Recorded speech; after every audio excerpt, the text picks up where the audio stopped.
पिछली मुलाकात कुछ अलग थी, आज की मुलाकात कुछ अलग है। माइक थोड़ा सा बेहतर कर देंगे तो माइक की आवाज बेहतर कर देंगे। पार्लियामेंट में मोदी जी नहीं बोलने देते, यहाँ माइक वाला नहीं बोलने देगा तो नहीं काम चलेगा। मालेगांव वालों, पिछली बार आया था तो आपसे पर्सनल मुलाकात करने आया था, लेकिन इस बार आपसे मिलने आया हूं तो उसका मकसद अलग है। आने वाली 20 तारीख को आपको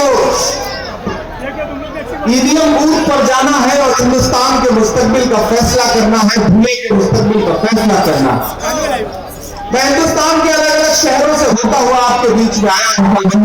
बंगाल से सीधे मुंबई में एंट्री और फिर यहाँ आया। उधर जो लोग मुझे स्क्रीन पर देख रहे हैं उनसे गुजारिश है कि अगर वहां से कम नजर आ रहा हो तो आप सीधे आगे भी आ सकते हैं, ज्यादा बेहतर रहेगा। स्क्रीन चूंकि 3-3 कर दिया है तो बड़ा डायवर्ट से कर दिया इन्होंने। जो थोड़ा 20-25 मिनट का वक्त बचा है मैं कोशिश करूंगा कि आपसे थोड़ी गुफ्तगू करूं और थोड़ी झील में पानी बरसता है हमारे देश में, झील में पानी बरसता है हमारे देश में, खेत पानी को तरसता है हमारे देश में, जिंदगी का हाथ बनता है हमारे देश में, दूध महंगा खून सस्ता है हमारे देश में। हमारे गांव से उठती हुई आवाज पूरे हिंदुस्तान में असर रखती है। अगर आपको लगता है कि इलेक्शन सिर्फ पार्लियामेंट के मेंबर चुनने का इलेक्शन है तो नहीं, आप समझते हैं कि शिकार है। ये इलेक्शन दो विचारधाराओं के बीच में है, दो जहनियत के बीच में है। एक तरफ वो ताकतें खड़ी है जो ये कह रहे हैं कि हमें मैंडेट दो, हमें बहुमत दो, क्योंकि हमें हिंदुस्तान का आईन बदलना है। नरेंद्र मोदी के साथी, चाहे वो अनंत हेगड़े हो, चाहे ज्योति प्रभा हो, चाहे लल्लू सिंह हो या भाजपा के अरुण गोविल हो, पिछले 1 महीने में उनके स्टेटमेंट उठा कर देख लीजिए। उनका एक स्टेटमेंट है कि हमें 400 सीटें दो, क्योंकि हमें अपना संविधान बदलना है। और एक वो शख्स खड़ा है जिसका नाम राहुल गांधी है, जो कह रहा है कि जब तक मेरी एक भी सांस बाकी है ना हम हिंदुस्तान के आईन पर कोई ना आने देंगे, मैं हिंदुस्तान की जमहूरियत पर कोई ना आने देंगे। मेरे भाई में लड़ाई दो विचारधाराओं के बीच में है। मैं आपके साथ आपका अपना हूं, आपके मुद्दों पर सड़क से लेकर के संसद तक लड़ता रहता हूं, बोलता रहता हूं। खुदा ने मुझे शायरी की सलाहियत दी, उस सलाहियत की बुनियाद पर भी लड़ता रहता हूं। और आपकी दुआओं ने, आपने किन्हीं लम्हों पे मुसल्लों में बैठ के मेरे लिए अगर कोई मासूम सी दुआ की तो शायद वो कबूल हुई।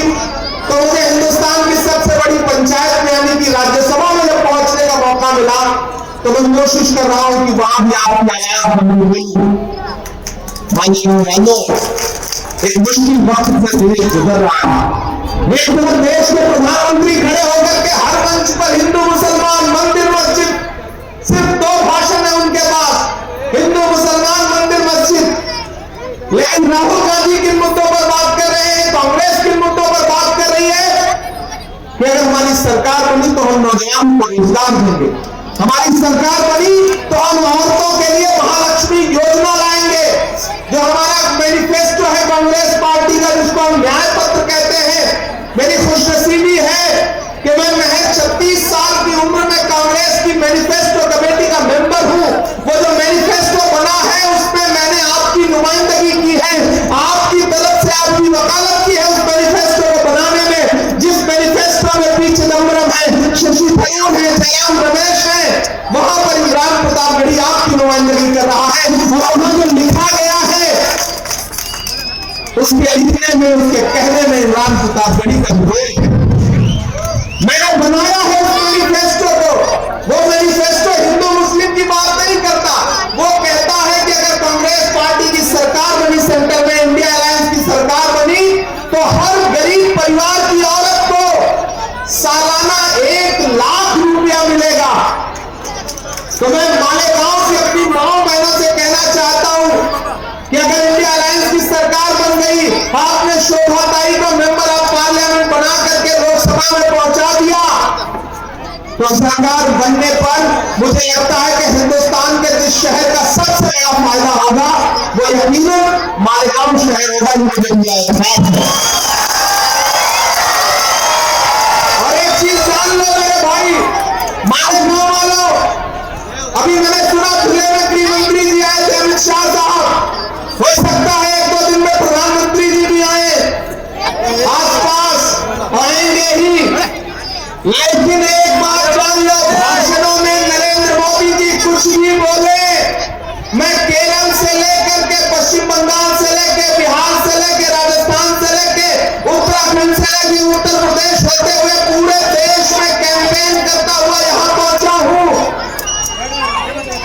भाषणों में और मीडिया चैनलों पर नरेंद्र मोदी चुनाव जीत रहे हैं, लेकिन जमीन पर इंडिया अलायंस चुनाव जीत रहा है, हमारे पार्टी चुनाव जीत रही है। सामने बच्चे बैठे हैं, थोड़ी देर के लिए ऐसे चुप हो जाओ जैसे आजकल अडवाणी जी चुप रहते हैं।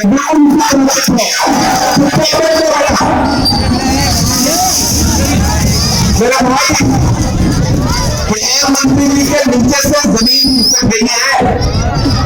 ये जो 4 फेज के इलेक्शन आज हुए हैं ना, 4था फेज आज हुआ है, आप यकीन जानो कि उनके पैर के नीचे से जमीन खिसक गई है। हालत यह हो गई है कि जबान लड़खड़ा रही है। अगले 1-2 भाषण में हो सकता है किसी मंच पर वो रोने भी लगे। ये मेरी भविष्यवाणी नोट करना, ऐसा हो सकता है कि वो रोने लगे, लेकिन कितना भी करतब दिखा ले, हिंदुस्तान की आवाम ने जहन बना लिया है कि इंडिया अलायंस की सरकार बनानी है। इसकी वजह से प्राइम मिनिस्टर साहब बहुत परेशान है। 10 साल आवाम को परेशान करने वाली सरकार का मुखिया परेशान है, मैं देख के आ रहा हूं। अशोक साहिल का एक शेर है कि घरों की आंच में भी मुस्कुरा कर चलना पड़ता है। ये दुनिया है, यहाँ चेहरा सजा कर चलना पड़ता है। तो हमारा सब मेरे कब से बहुत ऊंचा सही, लेकिन चढ़ाई पर हम सबका छुपाकर चलना पड़ता है। प्रधानमंत्री जी दिनों परेशान है और उनकी परेशानी जायज है।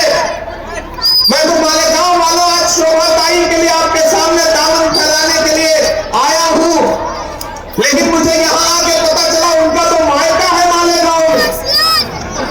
इससे अच्छी बात क्या हो सकती है कि कांग्रेस पार्टी ने जिसको आपका कैंडिडेट बनाया है उनका मायका आपके मालेगांव में है। तो जिसका मायका हुआ यानी कि वो यहाँ की बेटी है, उस बेटी के साथ आप कैसा सलूक करते हैं, कैसी उसकी मेहमान नवाजी करते हैं, कैसा उसके साथ उसमें सलूक करते हैं, ये आपको बताने की जरूरत नहीं है। मैं तो आपसे 2 बातें करने आया हूं मालेगांव वालों। मेरी आंखों में इस चुनाव से ज्यादा एक मंजर है, वो मंजर है 7 सितंबर 2022 का, जब कन्याकुमारी में समंदर के साहिल पर खड़ा हुआ एक नौजवान शख्स ये कह रहा था कि मुझे इस मुल्क से नफरत कम करनी है, और वो 4000 किलोमीटर कन्याकुमारी से कश्मीर तक अपने पैर के छालों की परवाह किए बगैर चला, जिसका नाम राहुल गांधी है। मैं चला हूं उस शख्स के साथ, चला हूं उस शख्स के साथ। पिछले दिनों वो आपके यहां से भी गुजरे थे, जब वो भारत जोड़ो न्याय यात्रा लेकर के गुजरे। जब मैं उनके साथ पैदल चल रहा था तो मीडिया के साथ ही मुझसे कहते थे कि इमरान साहब आप तो शायर हैं, आप राहुल गांधी के साथ चल रहे हैं, आप क्या कहेंगे? तो मैं बस एक शेर पढ़ देता था कि जो आज जालिम से टकराएगी वो आंधी बनाऊंगा, जो आज जालिम से टकराएगी वो आंधी बनाऊंगा, मैं अंग्रेज आए थे नया गांधी बनाऊंगा। अच्छा हूं राहुल गांधी के साथ। और आज मालेगांव वालों, मैं आपसे ये कहने आया हूं कि वह इंसान 4000 किलोमीटर चला अपने पैर के छालों की परवाह किए बगैर। नारा क्या था? भारत जोड़ो नफरत छोड़ो। नारा क्या था? मोहब्बत के नफरत के बाजार में मोहब्बत की दुकान खोलनी है। वो जो नारा लगा के राहुल गांधी निकले थे, तो आज पूरे हिंदुस्तान में मोहब्बत की दुकानें खुल रही हैं, नफरत की दुकानों के शटर डाउन हो रहे हैं। प्रधानमंत्री जी बौखलाए हुए हैं, गृह मंत्री जी परेशान हैं, भाजपा की सरकार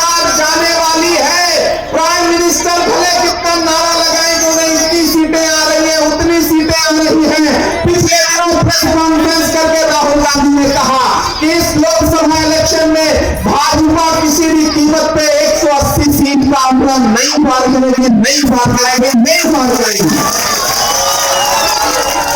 अब अगर राहुल गांधी ने कहा है तो इस वक्त की लकीर समझा जाएगा। आप जिंदा दिल लोग हैं। मैं साहब से एक वाक्य शेयर करता हूं। बेटा चुप हो गया, चुप हो गया। मैं आपसे एक छोटा सा वाक्य साझा करना चाहता हूं।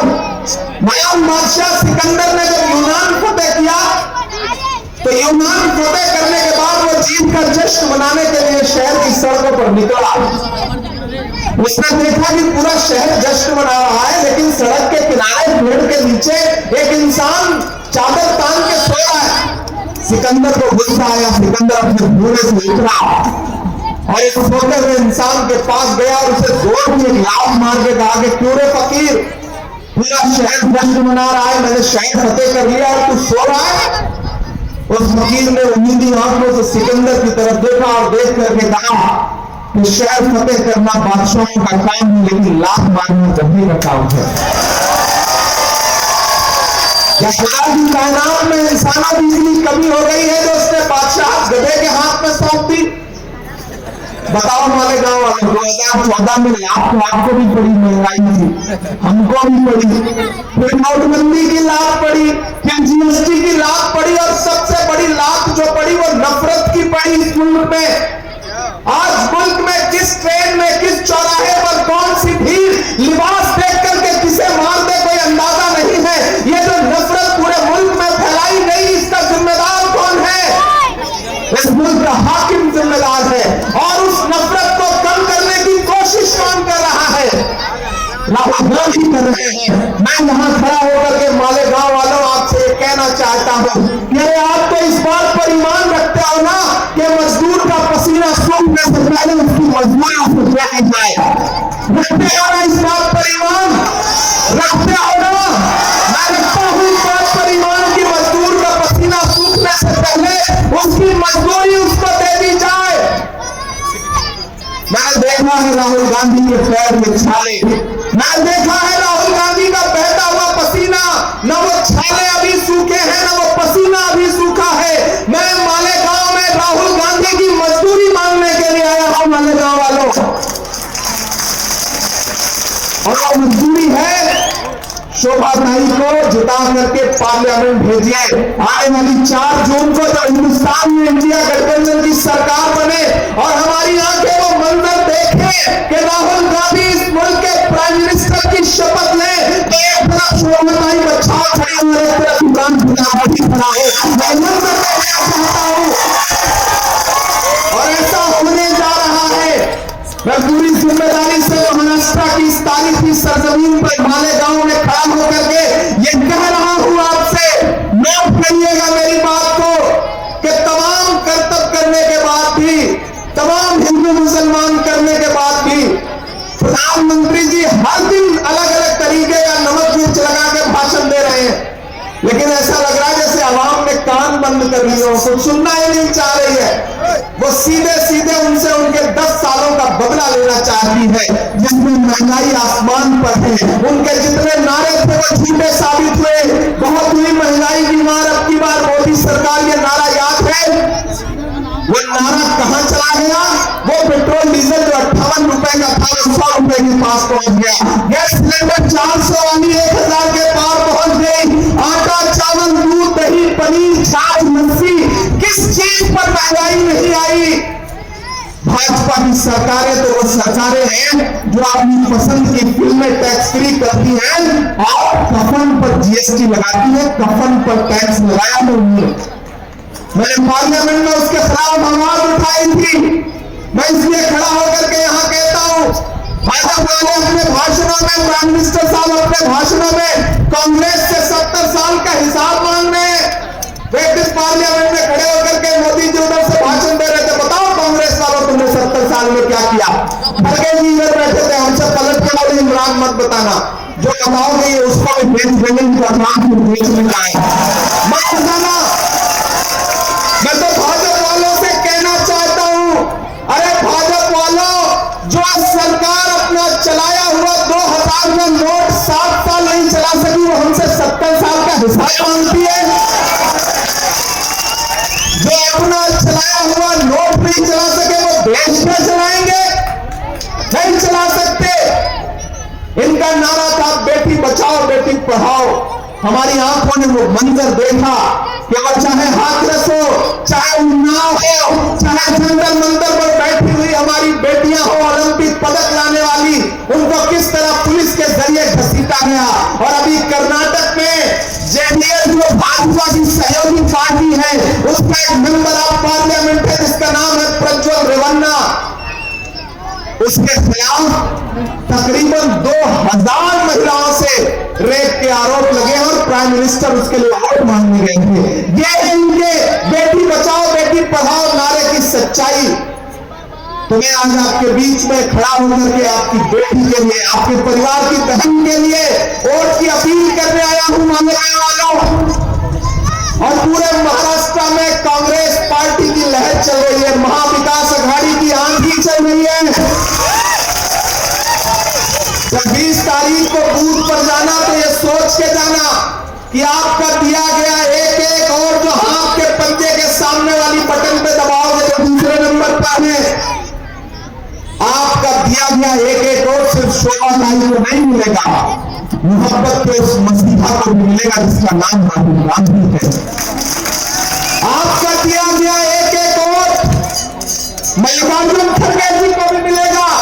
आपका दिया गया एक एक और सोनिया गांधी जी को मिलेगा, राहुल गांधी जी को मिलेगा, शरद पवार जी को मिलेगा, उद्धव ठाकरे जी को मिलेगा, नाना पटोले जी को मिलेगा। आपका दिया गया एक एक वोट आपके भाई आपके बेटे इमरान खान के पर हिसाब होगा आपका। क्योंकि मेरे भाई मैं आपकी आवाज हूं, मैं आपके लिए बोलता हूं, आपके लिए लड़ता हूं। और आपकी आवाज को राहुल गांधी जी ने, एक बात मेरी याद रखना, जिस वक्त में लोग आपकी परछाई से दामन बचा रहे हो, पहली बात कह रहा हूं, लेकिन इस बात को संजीदगी से अपने जहन में उतारना, जिस वक्त में इस मुल्क की सरकारें, इस मुल्क की सियासत आपकी परछाई से दामन बचा रही हो, ऐसे वक्त में राहुल गांधी जी ने आपके इस भाई का हाथ पकड़ा और हाथ पकड़ के कहा कि जाओ देश की सबसे बड़ी संसद में बैठो, राज्यसभा में बैठो और अभिनेता के लिए आवाज उठाओ, बेरोजगार के लिए। तो मैं उस बुनियाद पर, और मैं खुशनसीब हूं कि मुझे पार्लियामेंट में जाने का मौका मिला, तो किसी और सूबे से नहीं बल्कि महाराष्ट्र से मौका मिला। मैं शुक्रगुजार हूं कांग्रेस पार्टी का, और मैं आपसे वादा करता हूं, हमारे गांव वालों पिछले दिनों आया था तो मैं लाइब्रेरी के लिए वादा करके गया, उस पर काम भी शुरू हो रहा है, उसमें बजट भी मुकम्मल हो गया है, जल्दी इंशाल्लाह वो काम भी दिखेगा। मैं यहाँ खड़ा होकर के आपसे वादा करता हूँ कि मैं इस शहर के लिए, यह बुनकरों का शहर है, मैं जानता हूँ ये हुकूमतों के ऊपर निर्भर रहने वालों का शहर नहीं है, बल्कि अपने हाथ के हुनर से अपने लिए रोजगार पैदा करने वालों का शहर है। मैं शहर की मेहनत को सलाम करता हूँ। जिंदा रहना है तो हर साल हुकूमत से न मांग, असलियत से न मांग, जिंदगी भी करे है तो न मिलना बनता है, और अगर हक है तो फिर इतनी शराफत से न मांग। हमारे गाँव वालों, मैं जानता हूँ आप खुददार लोग हैं, मैं मालेगांव के बुनकर उद्योग के लिए जो करना चाहता हूं, यहाँ तमाम सियासी लोग गवाह हैं इस बात के कि जब मुझे पार्लियामेंट में पहुंचने के बाद बोलने का मौका मिला तो मैंने सबसे पहली आवाज उठाई तो जेएनयू से गायब हुए इस बच्चे नजीब की मां के आंसुओं के लिए आवाज उठाई, जामिया के लिए आवाज उठाई, अलीगढ़ यूनिवर्सिटी के लिए आवाज उठाई, और जब दूसरी बार मुझे बोलने का मौका मिला तो मैंने हिंदुस्तान के बुनकरों के लिए आवाज उठाई। चेक कर लीजिएगा पार्लियामेंट में बुनकरों के लिए बोला मैं आपके लिए बुनियादी काम करना चाहता हूं, और वो काम तभी होगा जब इंडिया अलायंस की सरकार बनेगी। और इंडिया अलायंस की सरकार बनने के लिए एक एक सीट जरूरी है। धुएं से आप शोभा ताई बच्चाओं को जिता करके पार्लियामेंट पहुंचाइए। आने वाले दिनों में एक जिताइए एक फ्री पाइए, इससे अच्छा ऑफर तो कोई नहीं सकता। एक सांसद जिताओगे, एक खासदार जिताओगे, साथ में फ्री पाओगे। ये लोकसभा में खड़े होकर के धुले के लिए मालेगांव के मुद्दे पर लड़ेंगी और मैं इस बहन का साथ देने के लिए राज्यसभा में खड़ा होकर के आपके मुद्दों पर लड़ूंगा। आपके मुद्दों का हल जाने निकलेगा। मैं भाई बहुत जानता हूँ। हाँ, शायरी में शायरी नहीं चलेगा।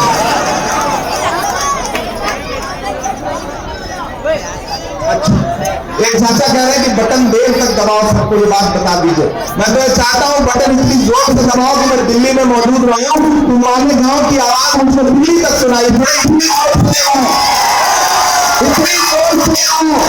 और मालेगांव वालों इतनी बड़ी लीड इस असेंबली से दे दो कि लाख कोशिश करने के बाद भी इस लीड को कम न कर पाए भाजपा की सरकार। ये सोच बना करके 20 तारीख को जाओ और जब वोट पर पहुंचो तो बटन दबाओ और साथ में एक नारा लगाओ कि 20 मई भाजपा गई, 20 मई लागू मेरे साथ, 20 मई, 20 मई और जोर से यहां से उठी हुई आवाज तो दिल्ली तक जाती है। 20 मई, 20 मई, 20 मई ये शहर बना करके घर से निकलिए कि आपका एक एक वोट हिंदुस्तान के आईन को बचाने के लिए जाएगा। वो आईन वो संविधान जिसमें महात्मा गांधी, पंडित जवाहरलाल नेहरू, मौलाना आजाद के सपने शामिल है। वो संविधान जिसमें डॉक्टर बाबा साहब अम्बेडकर के खून पसीने से लिखा हुआ संविधान बचाने की लड़ाई है। ये हम सबकी जिम्मेदारी है कि हम आईन बचाने के लिए घर से बाहर निकलेंगे और शोभाताई बच्चाओं को चुनाव जिता करके वापस लाएंगे। मैं आखिरी में 3 मिनट बचा उसमें शायद सुना रहा हूँ।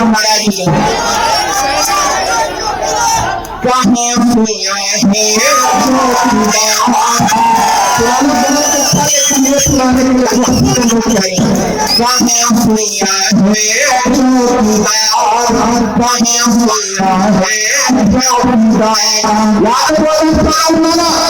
भाइयों बहनों, देश के खजाने की चाबी सौंप दो, मैं देश नहीं लुटने दूंगा, मुझे चौकीदारी दे दो। मैंने पार्लियामेंट में भी उनसे पूछा था और यहाँ भी खड़ा होकर पूछ रहा हूँ,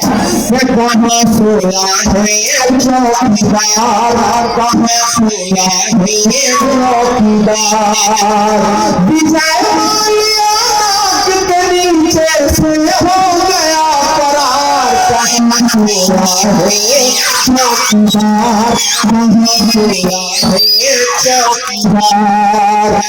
चाहे बेचने वाला पूरा भारत बेच रहा है। चाय बेचने वाला पूरा भारत बेच रहा है। इसी काम में हौसलों से भारत बेच रहा है कि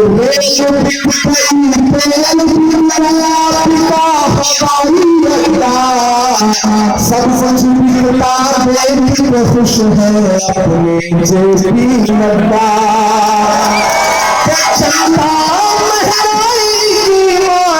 करती हाहाकार सोया है चौकीदार,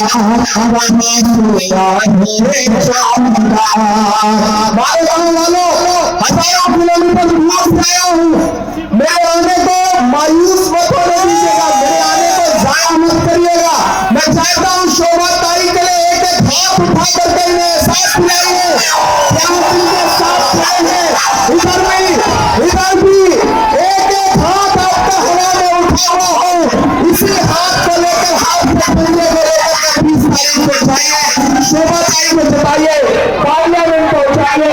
ये सलामताबाद चौक है।